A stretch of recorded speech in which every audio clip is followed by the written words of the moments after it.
My dear masters, எல்லோருக்கும் வணக்கம். குருமார்களான பிரம்மர்ஷி பிதாமக பத்ரிஜி அவர்களுக்கும் ESSM PMC மாஸ்டர்களுக்கான இருவருக்கும் என்னுடைய வணக்கத்தை தெரிவித்துக் கொள்கிறேன். இன்னைக்கு ஆன்மீக விழிப்புணர்வு நிகழ்ச்சியில் எரிச்சல் ஆக வேண்டாம், அதாவது டோன்ட் கெட் இரிட்டேட்டட் அப்படின்ற விஷயத்தை பற்றி நாம் தெரிஞ்சுக்கலாம். மை டியர் மாஸ்டர்ஸ், நமக்கு எல்லாருக்குமே தெரியும், இரிட்டேஷன் அப்படின்றது வந்தால் நமக்கு மைண்டு வேலை செய்யாது. எதுக்காக வேலை செய்ய மாட்டுது அப்படின்னா, நம்முடைய எண்ணங்கள் எல்லாமே அந்த இரிட்டேஷன் மேலேயே இருக்கும். இந்த இரிட்டேஷன் என்பது சின்ன சின்ன விஷயங்களுக்கும் இரிட்டேஷன் அப்படின்றது வருது. நமக்கு பிடிக்காத ஒரு சூழ்நிலை வந்தது அப்படின்னாலும், இல்லை வரப்போகுது அப்படின்னாலும், முதல்ல நம்ம ஃபேஷியல் எக்ஸ்ப்ரெஷன்ஸ் ஆகட்டும், நம்முடைய ஹார்ட் பீட் ஆகட்டும், நம்முடைய செயல்கள் ஆகட்டும், எல்லாமே அதோடைய இயல்பிலிருந்து வெளியே வந்தோம். ஃபேஷியல் எக்ஸ்ப்ரெஷன் என்னாகும், என்னடா இது அப்படின்னு சொல்லி அந்த மாதிரி ஆகிடும். அங்கிருந்து ஸ்டார்ட் ஆகும். அந்த மனிதனாகட்டும், பிடிக்காத ஒரு மனிதனாகட்டும், பிடிக்காத ஒரு சூழ்நிலை ஆகட்டும், பிடிக்காத ஒரு நேரமாகட்டும், நமக்கு வந்தது அப்படின்னா இந்த மைண்ட் என்பது பிளாக் ஆகும். மை டியர் மாஸ்டர்ஸ், எதுக்காக மைண்டு பிளாக் ஆகும் அப்படின்னா, நமக்கு கீழே இருக்கும் 3 உடல்கள் எது? முதலாவது நம்முடைய பௌதிக உடல், ரெண்டாவது எத்ரிக் உடல், அதாவது எமோஷனல் பாடி அல்லது எனர்ஜி பாடி, மூன்றாவது மென்டல் பாடி ஆகட்டும் அல்லது ஆஸ்ட்ரல் பாடி இல்லை மைண்ட் அப்படின்னு சொல்லலாம் மாஸ்டர்ஸ். நம்ம பௌதிக உடல் ஆரோக்கியமாக இருக்கணும் அப்படின்னாலும், நம்ம மனதில் நல்ல எண்ணங்கள் இருக்கணும் அப்படின்னாலும், எனர்ஜி என்பது சப்ளை ஆகணும். எனர்ஜி என்பது எங்கே சப்ளை ஆகும்? நம்முடைய 2வது உடலிலிருந்து 1வது உடல் பௌதீக உடலுக்கு வந்தால் ஆரோக்கியமாக இருப்போம். எனர்ஜி பாடி 2வது உடலிலிருந்து 3வது உடலான சூட்ச்ம உடலுக்கு போயிடுச்சு அப்படின்னா நல்ல எண்ணங்களோட இருக்கும். மைண்ட் என்பது அமைதியாக இருக்கும். தேவையில்லாத எண்ணங்கள் எதுவும் வராது. எப்போ இரிட்டேஷன் அப்படின்றது, எரிச்சல் அப்படின்றது வருதோ, நம்முடைய எனர்ஜி பாடி மொத்தமாக ட்ரெயின் ஆகும். ஒரு வால்கனோ எரப்ட் ஆகும்போது என்ன ஆகும், அதுக்குள்ளே இருக்கும் 10 ஆண்டுகளாகட்டும், 100 ஆண்டுகளாகட்டும், 200 ஆண்டுகளுக்காகட்டும், அதுக்குள்ளே அந்த தீ என்பது, அந்த ஃபயர் என்பது உள்ளே அப்படியே இருக்கும். கொஞ்சம் கொஞ்சமாக ஜாஸ்தியாகி ஒரே வாட்டி அது பரஸ்ட் ஆகும்போது எவ்வளோ விநாசனமாகும் அங்கே சுற்றியுள்ள எல்லாமே விஷயங்கள் எல்லாமே.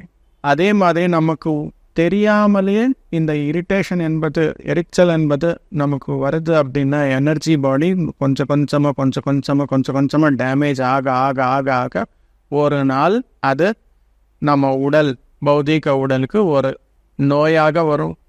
இல்லை மைண்டு 3வது உடல் ஃபெயில் ஆயிடுச்சு அப்படின்னா பைத்தியக்காரனாக மாறுவாங்க. அதுக்காக என்ன பண்ணணும், இந்த எரிச்சல் என்பது வந்தாக்க நம்ம என்ன செய்யணும் அப்படின்னா, ஞானம் என்பது மிக முக்கியம். இந்த ஞானம் என்பது எப்படி வருது? நிறைய புத்தகங்களை வாசிக்கணும், நிறைய பேருடைய அனுபவங்களை கேட்கணும்.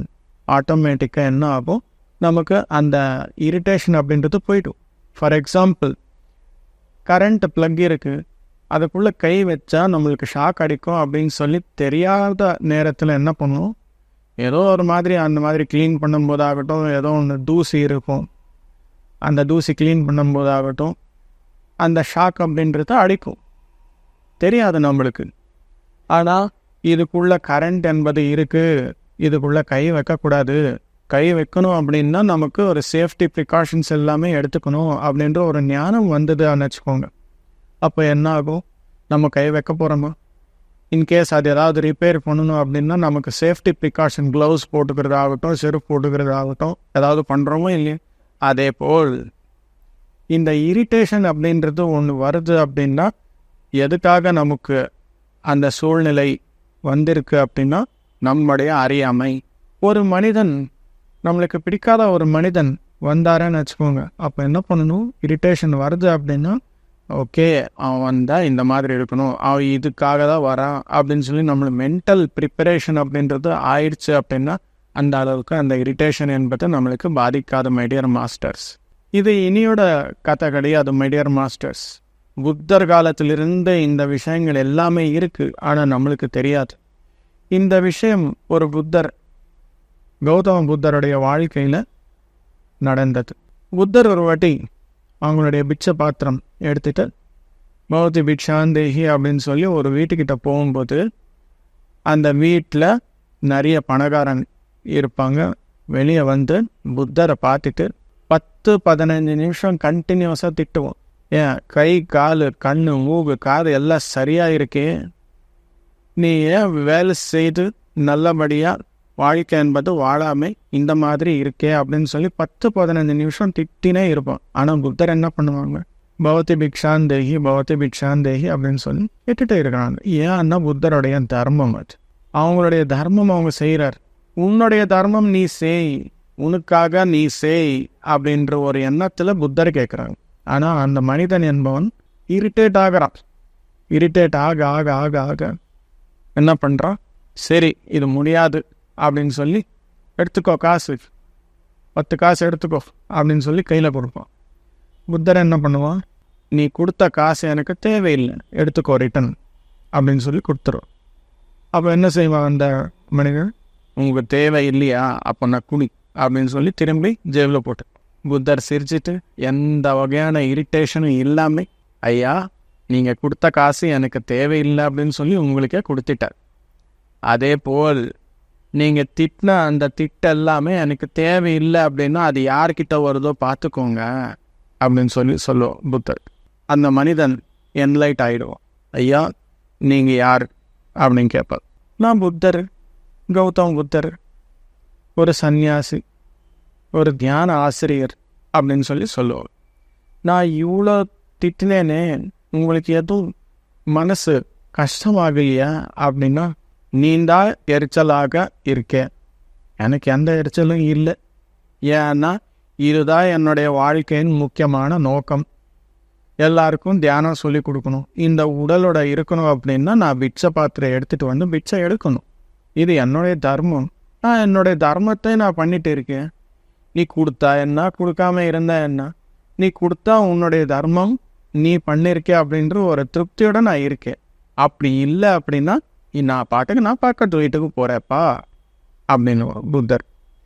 பார்த்தீங்களா, அதே சாதாரண மனிதன் அந்த லைஃப் பர்பஸ் அப்படின்றது தெரிஞ்சிக்காமே இருப்பாங்களோ, அவங்களுடைய மைண்டு சைடு லைன் ஆக்கி வாய்க்கு வந்த பேச்சு எல்லாமே திட்டுவாங்க. அங்கே தான் ஸ்டார்ட் ஆகுது. அதுக்காக இரிட்டேஷன் என்பது நமக்கு இருந்தால் நம்முடைய வாழ்க்கையின் முக்கியமான குறிக்கோள் எதுக்காக இந்த உலகத்தில் இருக்கிறோம் அப்படின்றது நாம் மறந்துட்டோம் மாஸ்டர்ஸ். அதை மறக்காமல் இருக்கணும் அப்படின்னா நித்தியமும் அந்த விழிப்புணர்வோட வாழ்க்கை வாழணும். யாராவது திட்டுறாரா, ஓகே, என்னுடைய வாழ்க்கையின் முக்கியமான குறிக்கோள் ஏதோ அது மேலே என்னுடைய எனர்ஜி வைக்கணும்.